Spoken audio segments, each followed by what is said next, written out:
अस्सलाम वालेकुम। आज 1204 पॉइंट माइनस क्लोज हुई है मार्केट और वॉल्यूम ड्रॉप हो गया एकदम से। लास्ट 2 डेज में 367 मिलियन का काम हुआ, उसके बाद 353 मिलियन का काम हुआ और आज 242 मिलियन का काम हुआ है। तो वॉल्यूम एकदम ड्रॉप हो जाते हैं मार्केट में। मार्केट की सूरत हाल आपको पता ही है कि क्या सूरत हाल चल रही है वर्ल्ड की मार्केट, या हमारी जो पाकिस्तान की जो सियासी सूरत हाल है, बॉर्डर की सिचुएशन है, उस हवाले से अगर हम बात करें तो थोड़ा सा मार्केट में अनप्रडिक्टेबल मार्केट चल रही है।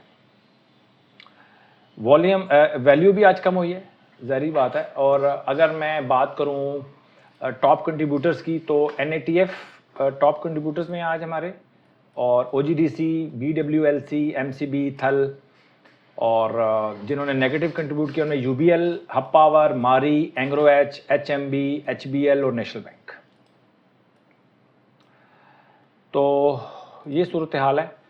और इसके अलावा अगर मैं KSE 100 इंडेक्स को आवर्ली चार्ट पे डिस्कस करूं, तो आवर्ली चार्ट पे मार्केट के पास सिर्फ और सिर्फ अभी मेरे हिसाब से 1000 पॉइंट्स 1000 पॉइंट्स यानी कि 1,16,200 से मार्केट नीचे जाएगी तो मार्केट प्रॉब्लम कर सकती है। 1000 पॉइंट्स तक तो इतना इशू नहीं होगा, लेकिन 1000 पॉइंट्स अगर कल जाते हैं मार्केट में तो फिर मार्केट थोड़ी सी प्रॉब्लम में आ सकती है।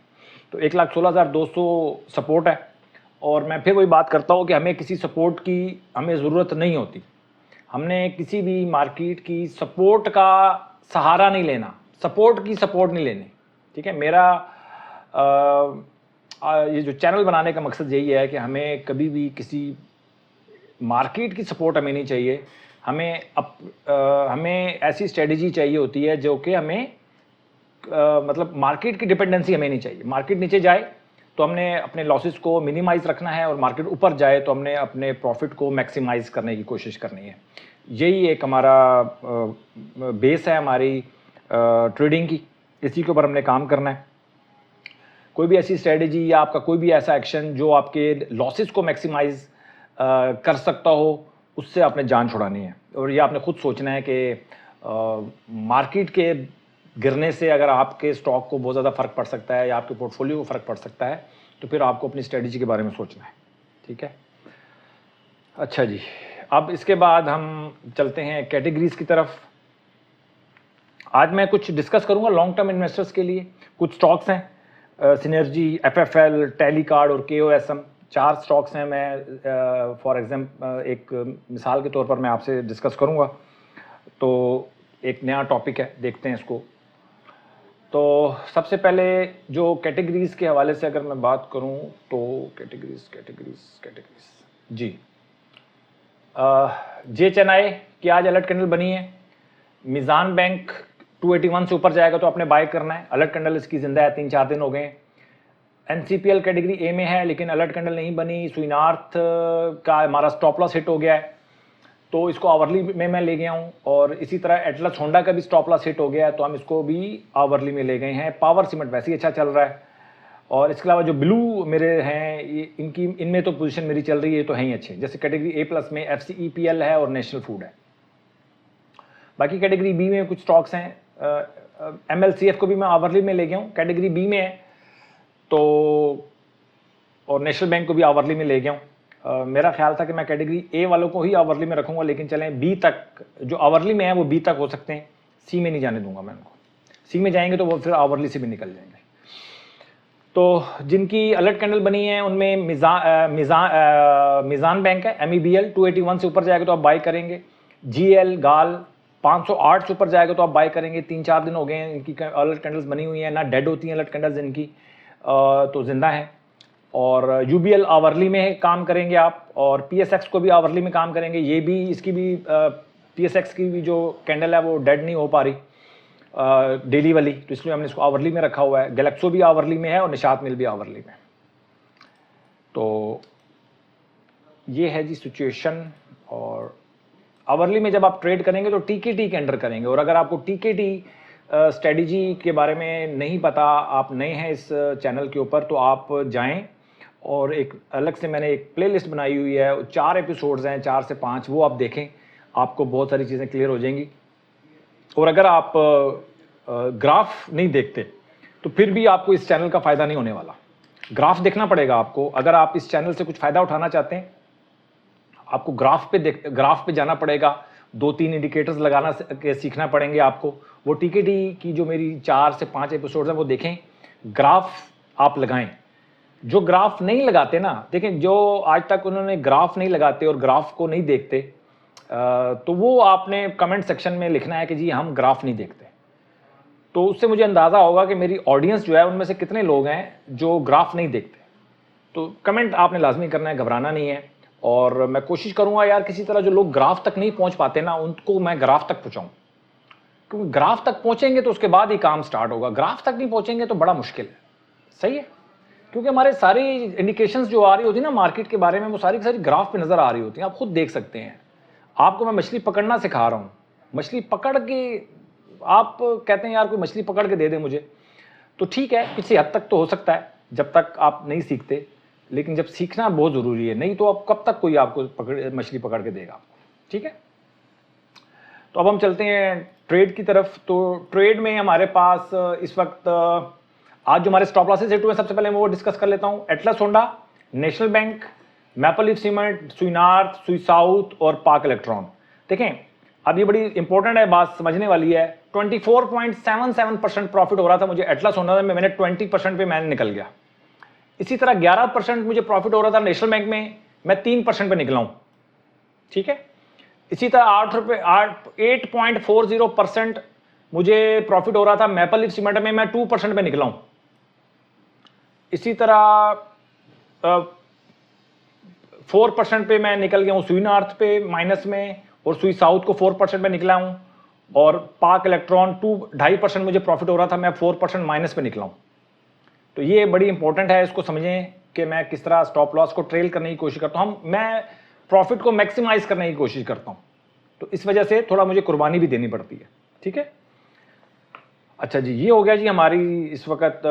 तो मैं दोबारा बता देता हूं, एजीपी में मुझे प्रॉफिट हो रहा है जी, अभी इस वक्त लॉस है, प्रॉफिट है 3% मुझे एजीपी में प्रॉफिट हो रहा है। साजगार में 12.98% हो रहा है। यहां मैंने लिखा हुआ है कि 12% पे मैं निकल जाऊंगा, तो ये हो सकता है कल साजगार भी मेरा स्टॉप लॉस हिट हो जाए। इसी तरह 1% माइनस में है पायनियर सीमेंट, 8% लकी प्रॉफिट में है, लेकिन वो अभी उसकी ट्रेड स्टार्ट होगी तो फिर देखेंगे इसका क्या होता है। सीएचसीसी तकरीबन एट पार है, और हब पावर 1% माइनस में है। 7% एफसीईपीएल प्रॉफिट में है, और ये 11.79 तक गया है, और मैं 2% पे निकलूंगा इस पे। ठीक है, इसको थोड़ा सा मुझे बढ़ाना पड़ेगा, मुझे लगता है कि 4% पे मुझे निकलना चाहिए, तो इसको मैं कल 4% पे मैं निकल जाऊंगा। ठीक है, इसी तरह स्टैंडर्ड चार्टर्ड है, वो आधा % माइनस में है, 1.5% एमसीबी माइनस में आज ही लिया है, और 3.69% प्रॉफिट में है एनएटीएफ आज लिया है। तो ये सूरत हाल चल रही है जी। मार्केट थोड़ी सी मुझे अगर मैं अपने जर्नल को देखूं तो मुझे प्रॉब्लम में नज़र आ रही है मार्केट। ठीक है जी, अच्छा इसके बाद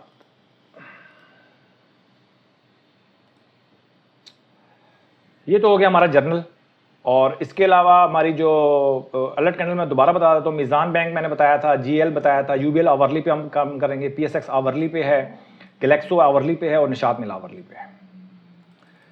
अच्छा जी, ये होगी जी हमारी सूरत हाल। अब हम चलते हैं ग्राफ की तरफ जाते हैं जी, कि चार्ट पे जाते हैं कि किन किन अच्छा जी, सबसे पहले हम जाते हैं लॉन्ग टर्म इन्वेस्टर्स के लिए। मैं आज बात करना चाह रहा हूं कि देखें, सिनर्जी है, एफएफएल, टेलीकार्ट, केओएसएम, जो पेनी स्टॉक्स हैं, सस्ते स्टॉक्स हैं। सबसे पहले तो इनके अकाउंट्स आपने जाके देखने हैं। ठीक है, अकाउंट्स जाके देखेंगे, अगर कुछ अकाउंट थोड़े बहुत बेहतर हुए तो वो भी हम अगर आने वाली दिनों में डिस्कस कर लेंगे। तो सबसे पहले हम क्या करते हैं, वही सुपर ट्रेंड लगाएंगे आज हम, और सुपर ट्रेंड लगाने के बाद हम देखेंगे कि हमें क्या होता है। देखें, सिनर्जी मैंने पहले भी आपको बताया था कि आप अभी देखें इसका ट्रेंड चल रहा है। सुपर ट्रेंड में हमारी अगर एंट्री होती तो तकरीबन 4 रुपये, 4 रुपीज़ में, तकरीबन 4.25 रुपये में एंट्री होती, और अभी तक हमारा वो ट्रेंड चल रहा है, सुपर ट्रेंड में अभी तक ये ऑन है। आप इंतज़ार कर सकते हैं मार्केट का, मार्केट एक दफ़ा सुपर ट्रेंड रेड लाइन ऊपर जाए उसके बाद जब ग्रीन हो तो तब इसको आप बाय करें, नहीं तो आप अगर आपको जल्दी है तो आप इसको बाय कर सकते हैं। सिनर्जी के वाले से मैं बात कर रहा हूँ। और अगर कोई 15 से 20% नीचे एवरेज होता है तो आप इसको नीचे एवरेज करें, और ये वाला स्टॉक 20-25% ऊपर आप इसको सेल कर सकते हैं। तो छोटे जो इस तरह के पैनी स्टॉक्स हैं उनको आप मंदी में ही बाय करें और लॉन्ग टर्म के लिए बाय करें, मोमेंटम ट्रेडिंग ना करें। छोटे स्टॉक्स में मोमेंटम ट्रेडिंग ना करें, ये बहुत तंग करते हैं। इसके बाद एफएफएल है। एफएफएल के अंदर भी वही सिचुएशन है, अच्छा स्टॉक जा रहा है और आप देख लें कि इस अंदर एंट्री हुई थी हमारी कोई तकरीबन 10 रुपये में, अभी 16-15-90 हो चुका है। अभी इंतज़ार करना चाहिए इसके अंदर भी, मैं समझता हूँ। अब देखें इसका हाई लगा था 19 रुपये 80 पैसे, 19 रुपये 80 पैसे से अब 16 रुपये हो गया। तो अभी तो वैसे ओवरऑल अभी तेज़ी में है, मंदी में नहीं गया ये स्टॉक। एफएफएल की बात करूँ तो 20% तकरीबन नीचे आया है अपने हाई से। तो अगर आप एक दफ़ा इसको बाय कर सकते हैं तो कर लें, लेकिन मेरे हिसाब से जो मेरी लॉन्ग टर्म की जो पॉलिसी है उसके मुताबिक आपको वेट करना चाहिए। एक दफ़ा ये जो ग्रीन लाइन है इसको रेड होने दें, रेड के बाद जब ये ग्रीन हो तब आप इसको बाय करें। यही पेशेंस देखें, लॉन्ग टर्म अगर आपने इन्वेस्टमेंट करनी है ना तो आपको पैसा बनेगा, लेकिन आपके पेशेंस से बनेगा। इसमें ना आपकी इंटेलिजेंस चलेगी, ना इसमें आपका पैसा चलेगा, ना आपकी एजुकेशन चलेगी। सिर्फ और सिर्फ इसमें एक स्ट्रेटजी बस आपने लिख लेनी है और उस स्ट्रेटजी के ऊपर अमल करना बड़ा मुश्किल है। पेशेंस बड़ा चाहिए होता है इसके अंदर। तो मैं फिर बता रहा हूँ कि एफएफएल को आपको इंतज़ार करना चाहिए मेरे हिसाब से। वैसे टेक्निकली स्ट्रॉन्ग है, तेज़ है, सिनर्जी की तरह, ठीक है। अब हम टेली की बात करते हैं। टेली कार्ड को भी, टेली कार्ड अब थोड़ा सा मंदी में चला गया। देखें इसकी ये रेड लाइट ऊपर आ गई है, इसकी रेड लाइन ऊपर आ गई है। अब अगर थोड़ा सा इंतज़ार कर लें आप तो इसको ग्रीन में जाने दें। वैसे भी मोमेंटम ट्रेडिंग भी कर रहे हो ना, है ये मंदी, बहुत सख्त मंदी में है। अगर ये यहाँ से टीकीटी में जाएगा भी ना तो सी क्लास एंट्री बनेगी, सी क्लास। तो ग्रीन में जाने दें। हो सकता है ये रेड यहीं से अगर नीचे चला जाता है तो रेड ये लंबा हो जाएगा, फिर नीचे जाएगा तो आप बच जाएंगे अपने बाइंग से।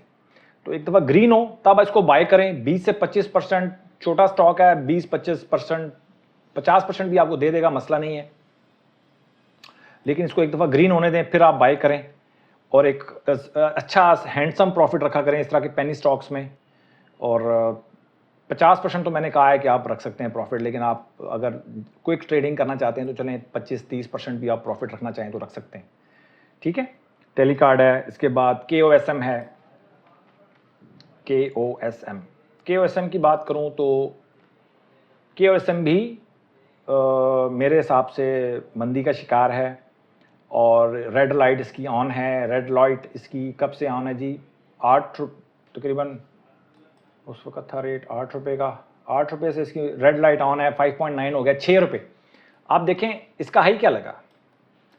अब आप समझने वाली बात करें, समझने वाली।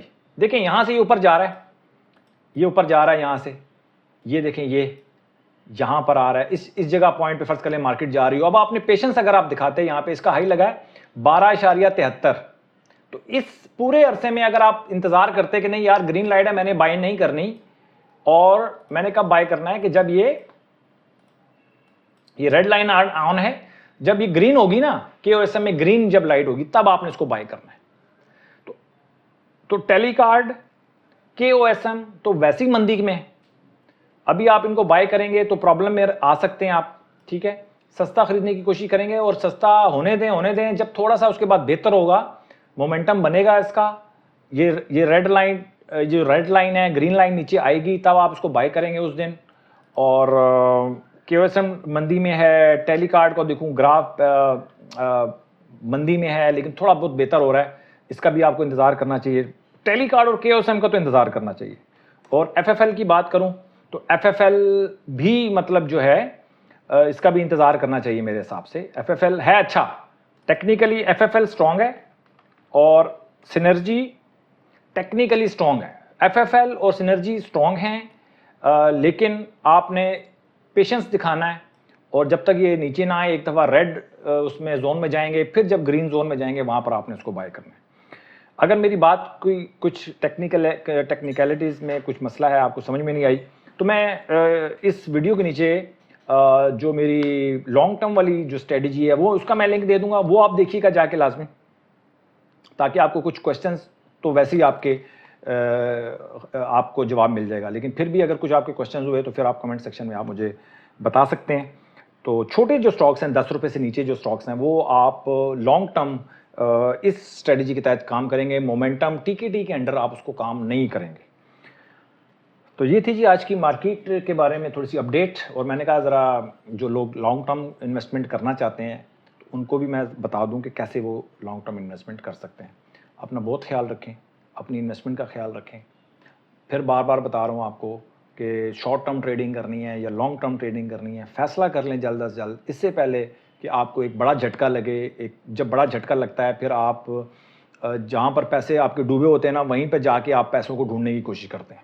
हालांकि वो पैसे जो हैं वो आप समझ लें कि किसी दरिया में पैसे जब फेंकेंगे ना, तो वो हो सकता है कि बह के बहुत आगे चले गए हों, आप ढूंढ वहीं रहे होंगे, ढूंढ आप वहीं रहे होंगे, लेकिन वो बहुत आगे जा चुके होंगे, पैसे आपको कहीं और से मिलेंगे, लेकिन हम वहीं पर ढूंढते रहते हैं। कई दफ़ा ऐसा होता है कि जहाँ पैसे गिरते हैं वहीं मिलते हैं, लेकिन कई दफ़ा ऐसा होता है कि अगर वो पानी में गिरे हैं, पानी में पैसे, वो फिर कहीं और निकल जाते हैं पैसे।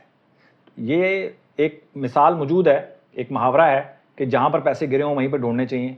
और स्टॉक मार्केट में क्या करते हैं लोग, वहीं पर जहाँ पैसे गिरते हैं वहीं पर ढूंढते हैं। बहुत कम लोगों को पैसा मिलता है क्योंकि बहुत सारे लोगों का पैसा आगे जा चुका होता है। अपना बहुत ख्याल रखें, अपनी इन्वेस्टमेंट का ख्याल रखें भाई। Thank you very much.